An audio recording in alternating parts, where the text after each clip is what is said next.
창세기 42장 18절. 3일째 되는 날 요셉이 그들에게 말했습니다. 나는 하나님을 두려워하는 사람이다. 내 말대로 하면 너희를 살려주겠다. 만약 너희가 정직한 사람이라면 너희 중 한 사람만 여기 감옥에 남아 있어라. 그리고 나머지 사람들은 곡식을 가지고 돌아가서 너희의 굶주린 식구들에게 먹을 것을 주어라. 그리고 나서 너희의 막내 동생을 데리고 오너라. 만약 그렇게 하면 너희의 말이 진실인 줄 알고 너희를 살려주겠다. 그들은 요셉의 말대로 하기로 했습니다. 그들이 자기들끼리 말했습니다. 우리가 동생한테 한 일 때문에 이런 벌을 받는가 보다. 우리는 동생이 고통을 당하면서 우리에게 살려달라고 애원하는 것을 보면서도 동생의 말을 듣지 않았다. 그래서 우리가 지금 이런 고통을 당하는 것이다. 그러자 르우벤이 그들에게 말했습니다. 내가 그 아이를 해치지 말라고 하지 않았느냐. 그런데도 너희는 내 말을 듣지 않았다. 그 아이에게 한 일 때문에 우리가 지금 이런 벌을 받고 있는 것이다. 요셉은 자기 형들에게 말할 때 통역하는 사람을 통해서 말을 했습니다.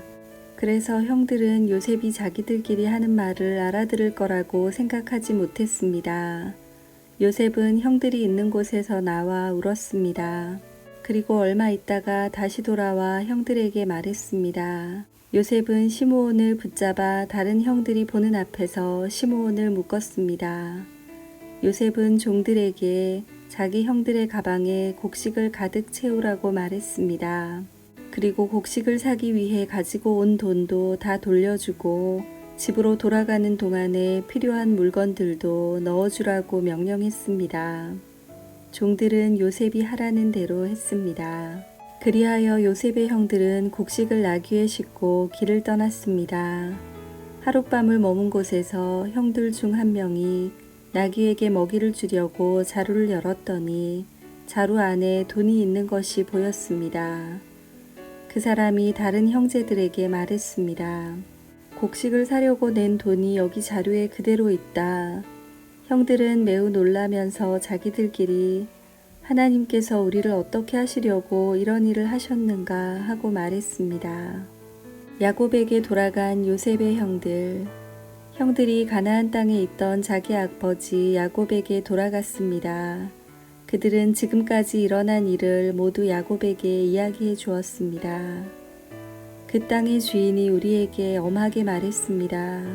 그 사람이 우리가 자기네 나라를 정탐하러 온 줄로 알길래 우리는 정탐꾼이 아니라 정직한 사람이라고 말했습니다. 우리는 한 아버지의 아들들로서 12형제 중에서 10명이라고 말해 주었습니다. 12형제 중 한 명은 없어졌고 막내 동생은 아버지와 함께 가나안 땅에 있다는 이야기도 했습니다. 그러자 그 땅의 주인이 우리에게 말했습니다. 너희가 정직한 사람이라는 것을 증명하려면 이렇게 하여라. 너희 중 한 명은 여기에 남아 있어라. 그리고 나머지는 곡식을 가지고 너희의 굶주린 식구들에게 돌아가거라. 그리고 너희의 막내 동생을 이리로 데려오너라. 그래야 너희가 정탐꾼이 아니라 정직한 사람이라는 것을 알고 너희가 남겨두고 간 너희 형제를 돌려주겠다. 또한 너희는 우리 땅에서 자유롭게 다닐 수도 있을 것이다. 이 말을 하고 나서 요셉의 형들은 자루를 비웠습니다. 그랬더니 자루마다 돈이 그대로 들어 있었습니다. 그들과 그들의 아버지는 그것을 보고 두려워했습니다. 아버지 야곱이 말했습니다. 너희는 내 자식들을 다 빼앗아 갔다. 요셉도 없어졌고 시므온도 없어졌다. 그런데 이제는 베냐민마저 데려가려고 하는구나. 어떻게 이런 일들이 일어날 수 있느냐. 그러자 르우벤이 아버지에게 말했습니다. 제가 만약 베냐민을 아버지께 다시 데리고 오지 못한다면 제 두 아들을 죽이셔도 좋습니다. 베냐민을 저에게 맡겨주십시오. 아버지께 다시 데리고 오겠습니다. 그러나 야곱이 말했습니다. 베냐민을 너희와 함께 보낼 수 없다. 베냐민의 형은 죽었다. 이제 베냐민은 내 아내 라헬이 남긴 마지막 아들이다. 베냐민이 이집트로 가는 동안 어떤 끔찍한 일이 일어날지 모른다. 그렇게 되면 나는 죽는 날까지 슬퍼하게 될 것이다.